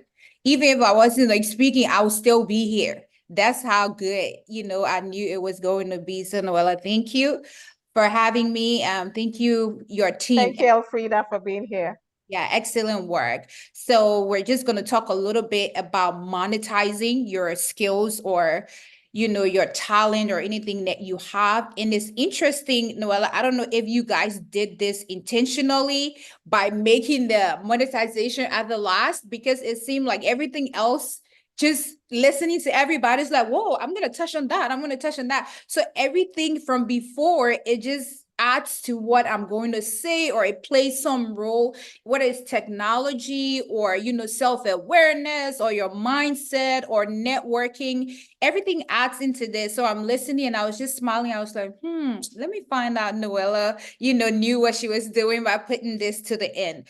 So we're just going to talk briefly about, the different ways or different things, or even whether you should consider monetizing your skills or your talent, or maybe you've thought about it, right? But you're not sure whether or not it's for you. And we're going to get into all of that. So without, delaying or any much ado, let's just go ahead, Chinwe, and get started. So do you want to tell us a bit more of what you want, and then we'll go ahead and ask you the questions? You want to touch a bit, or we should just shoot straight with the questions? Let's just shoot straight, and then we can take maybe questions from the audience too. Yeah, fantastic. So, Alfreda is to talk about monetizing your opportunities, time, talent, skills, and what we need to know. And we can never do enough justice to this topic. Right. So the best way to glean from her is to actually shoot straight.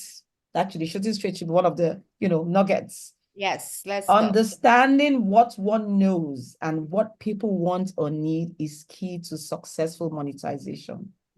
How can individuals bridge this gap between their expertise and the market demands? And what approaches can help them? It's a two-pronged question. So how do they do this, and what approaches can help them align their knowledge or skills with the solutions people seek?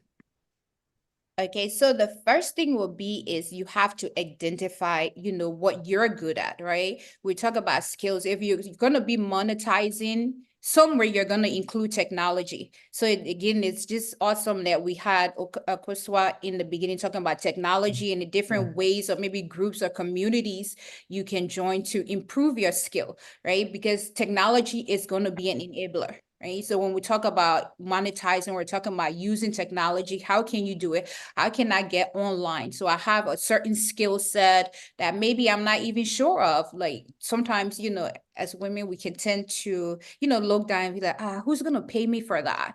Or is it really important? Should I really do that?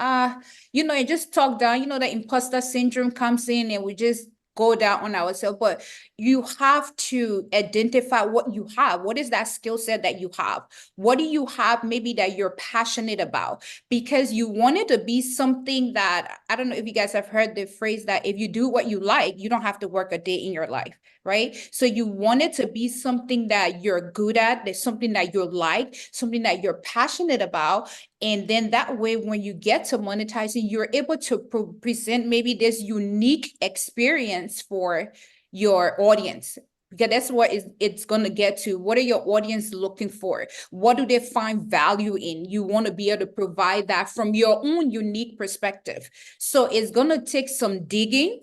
So I'm thinking like, okay, should I do this or should I do that? Or what am I really comfortable with? So you want to identify that and just go on your knowledge and skills, right? Can you improve it? Should you improve it? Okay, so maybe a little designing or bag or maybe creating this online course, but are there things that you can do to make yourself better? Right? So it's not just that getting online monetizing, because once you get out there, the competition is just worldwide, right? So you're going to be competing with people across countries, across continents. So how are you going to make yourself stand out? You're going to do that by constantly improving your skills, by using technology. So we're going to have to learn, technology, digital age, it's here. Like Chinua say, it's here and we have to just get there and just learn it, right? So improve your skills, identify, what you have that you're going to do. And then for the second part of the question, you want to have your own niche, right? Yeah, I think it's Marianne yesterday that talked about your trends, right? So you want to have your niche, certain trends. And she said, be careful with trends, right? You don't just want to go with the flow. Sometimes you want to be the flow, right? So even if you have, you're going with the general trend, you can create your own unique perspective in there, right? That will set you apart. That will make your audience feel like, oh, even though this other person is doing exactly what they're doing, I want to come with this person. So that way it sets you apart. Wow. Thank you. That create your own niche. I just love the way the sessions are flowing from yesterday to today, the tech, and and then even from Puti and also from Wumi, it's just, flowing. It is. Yeah, you Yes, guys did a good amazing. job. Noella, great job. The panelists, amazing. So now with what you've said, when assessing our personal assets such as time, talents, and skills, how can individuals effectively identify the unique value they possess? And what strategies can they employ to leverage these assets? Okay, to identify your unique strategy, we'll go back to, again, I had the notes, but then Wumi touched on it a little bit. And I Yes. think Kruti touched. Self-awareness, right? You have to know yourself and you have to be comfortable with yourself.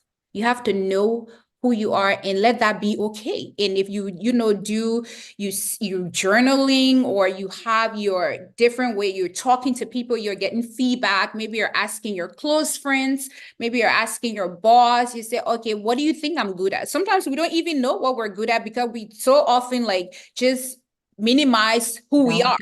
Right. So we have to go and talk. And sometimes you talk to, and they'll tell you, oh, you're a kind person. And then you'd be like, kind, me? Really? Yes. Take the results you get, write it down. You have to be self-aware if you're going to provide that unique, because it's going to come back to you, right? It's going to come back to what you're comfortable with. So you have to know who you are, what you're comfortable with, and what you can or cannot do. Because once you get out there, it can be a wild, wild world. So where would you stop, right? Not even so much as other things, but sometimes it'll come at someone to have like, oh, okay, if you do this, I'll give you X amount of money. Are you willing to go that far? So what do you stand for? Have that self-awareness where you know who you are and you understand who you are and you're comfortable with it. So once you're able to determine, okay, this is who I am, I'm good at this. Noella, for example, or even me, for example, I work with small businesses. Okay, I like helping small businesses. I like advising women entrepreneurs. I like telling them what to do. And that's what I do. Because if you get out into the world, I don't know if it's Wumi or who said this, that if you don't know who you are, there's so many things. The world is noisy. Someone somewhere is going to mention that what to be. And then you will lose your way. So if you're monetizing and you don't have a set where you're going, anywhere would be the way. And then next thing you know, you've been in business for 1 or 2 years and now you're out. Why? Because you didn't have a solid ground that you built your monetization business on. So I really like what you've said, and Wumi touched on it, and she also touched on how we need to do some assessments to tell us our strengths. Even yesterday, Miriam spoke to that. And then I like what you're saying, how you jump in and jump out. It also reminds me of staying power that was raised yesterday by Ndidi. So everybody is saying something. Also, of course, we have talked about hard work, meaning everybody's like, it's not a flash in the pan, it's hard work. So that brings us to the next thing. Sometimes individuals may overlook monetization opportunities within their existing skill sets or knowledge base. How can we now adopt a mindset that recognizes, for instance, okay, so this is me. How can I get up and say, I will have the right mindset that will recognize the skill and, go back to overlooked opportunities or even grab opportunities when I see them without shrinking? And this answer is going to go back to the whole theme of the conference, right? The growth conference. You're going to have to develop a growth mindset. That's it. We're going to have to develop a growth mindset. And people with growth mindset, they're constantly, they know that the abilities can be developed over time, right? They can be improved over time. So they're not hard on themselves. And they take action, right? They take action. I think yesterday, was it Dr. Bahata or Bahati? She said that when she got to a certain place, she said, oh, this is not going to happen. I'm not going to be broken again. And she said she took action. And sometimes taking action might be some of the smallest thing. If you, what did they say? If you're climbing a ladder, just focus on one step. It might just be one day at a time, but you have to build resilience, right? In yourself, you have to believe in yourself. I wrote something the other day that self-confidence or self-belief is a superpower. And it really is when it comes to having a growth mindset, right? If you're a fixed mindset, you're just thinking, oh no, I can't change. This is who I am. We even have some people that might not even be comfortable with technology, or they don't even want to try, like, I don't want to do that. I'll just get my kids to come in, just come and fix my phone or come and do my app. But what if we just try? Right? What if we just take that little step and say, okay, if this is the technology we're in, the technology era we're in, I'm going to be in this technology era. No matter how many mistakes I make, I'm going to get there and I'm going to learn, right? Or even maybe getting online. You might be having to do a video and you're like, oh, I don't want to put this video out. They're going to think I'm this. They're going to think I'm that. Sometimes people are hardly even thinking about that.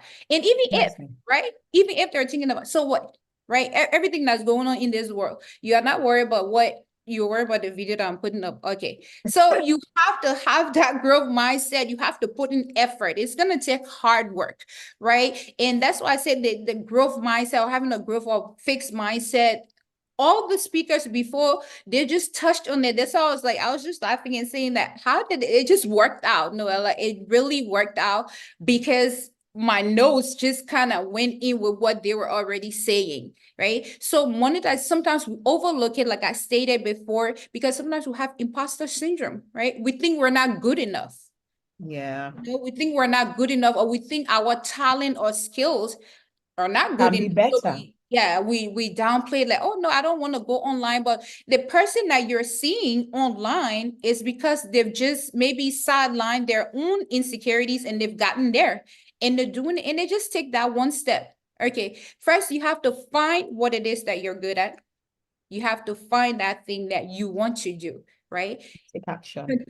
Continue to develop your skills, right? So maybe you have it, but you're not at a 10 out of 10 yet, but just that little work that you would do, and it would take years. And I think Ndidi said yesterday that she stayed at her GT Bank for what, 20 years or so? So 20 years might look like, oh, she's an MD now, but hey, she put in 20 years of work. And you might have to do that. You might have to do that too. You might have to put in a lot of work to get to where you want to be, where you start making money. Those you see making money from monetization now, they might not just have started today. They might have started 10 years ago. So don't compare yourself to them and say, oh, I get it doing this, but I'm not. And then you stop, or you don't go and do what you're supposed to do. You start, and we have to be patient. Yeah. To be patient if you're doing, monetization, work on your craft, improve your visuals. So make sure what you're putting out there looks good, sounds good, for your audience, if you want to build. Because again, remember, you're not, when you put stuff online, you're not only doing it for your locality, right? You're looking at other, especially if you're online, the word is flat there, right? So everything is accessible. Someone from India can see it, which should be your goal. I think Chris said you should have a global mindset. Have a global mindset, so that way what you're doing, you're creating it for a global audience, right? So you want to know what your audience want. You want to know what they need. You want to be able to provide value to them, because that's what they're going to come for. Even if you're a comedian, the value that you're going to be providing is laughter. After a long day, if I play the funniest video, it's because I want to laugh. I want to, relax. So that's the value. So what is the value that you're going to be providing? You should be able to answer that. Thank you very much. I hear you say value provision, and that's what everybody has touched on. I hear you say take action, and I hear you say above all, have a growth mindset. Yes. Ladies and gentlemen, yesterday was explosive. Today is just fanning the embers of what just happened yesterday. So it's like we put the fire on, they're just pouring more and more, fanning the fire, and we're calming down, we're slowing down, saying, hey, you're rushing into this, but while you're rushing into that, think of these steps so that you don't go forward and go backward. It's been an amazing day for excellent speakers. Yesterday was even better. I'm going to now wait for IEOM to come do their thing and then hand over to our fantastic hostess, Noella. I hope I have done justice today. Yes, you did, Chinwe. Thank you. I'm hoping that we're learning the craft. And once again, thank you very much. Noella, I yield the mic. Alfreda, it was amazing. Thank you all for Chinwe. coming. Let's So show nice. Thank some you, love to Chinwe. You did a Alfreda. fantastic Alfreda just job. heated Thank up you, this room thank right you, now. thank you. I think I need some air. I'm actually choking. Yes. This was so good. Oh, wow, wow, wow. Thank you so much, Alfreda. I couldn't just stop typing. I couldn't just write. I didn't want to write because I didn't just want to keep the things I'm learning from you to myself. I just kept typing and typing. Thank you so much. And I love the part where you said we shouldn't compare ourselves with others because you don't know how long ago they started. And that's why some people get encouraged. So you might just see us doing this now, and you're just wondering, oh, okay, I held an online session and I didn't even get up to 15 people attend my session. And Noella is here, the room is full. People are struggling to get into the room. They can only access the event via YouTube.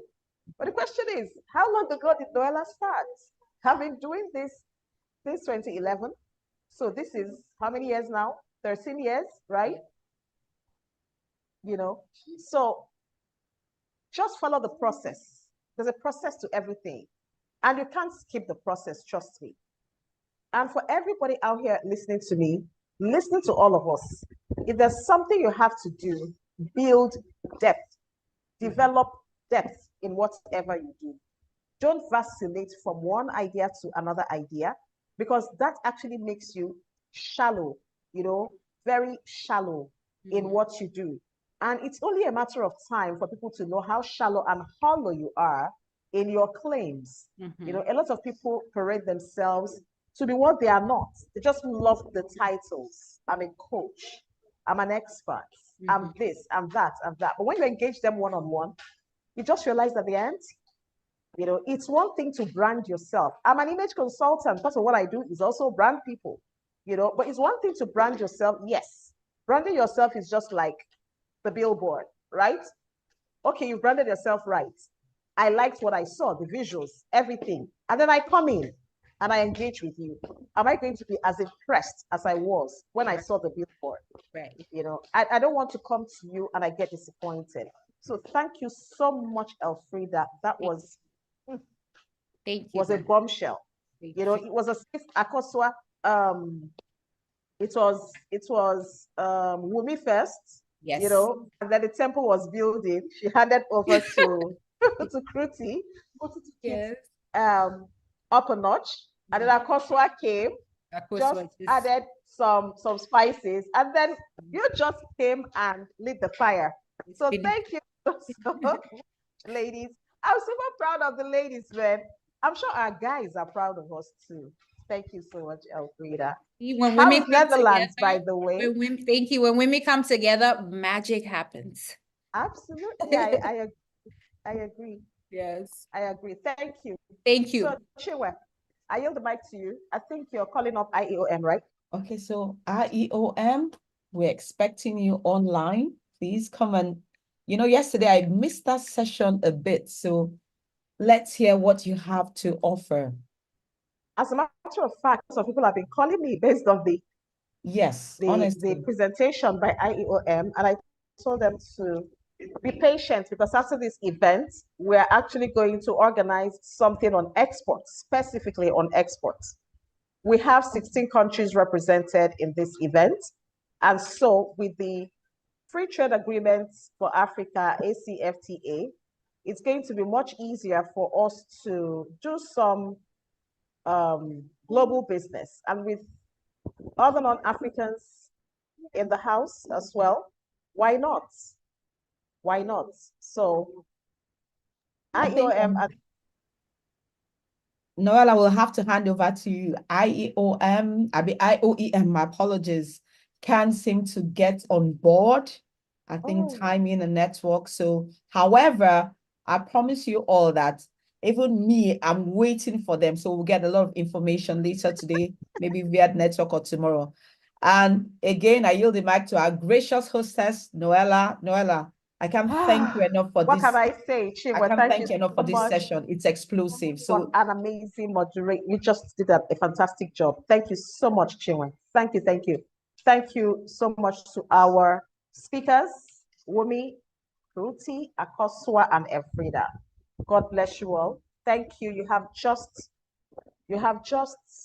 planted in the hearts and minds of a lot of people who are listening and who will still listen.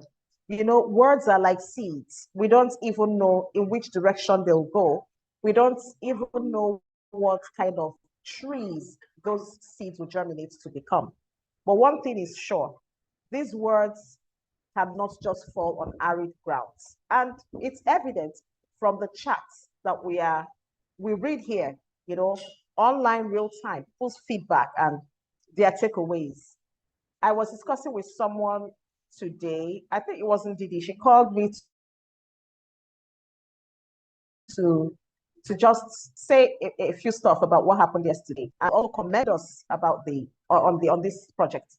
And I told her that all of us cannot be pastors and priests. We cannot be clergy. All of us cannot be clergy. But we all have our own pulpits where we preach. And for us women who are here, this is our own way of, you know, adding value to humanity.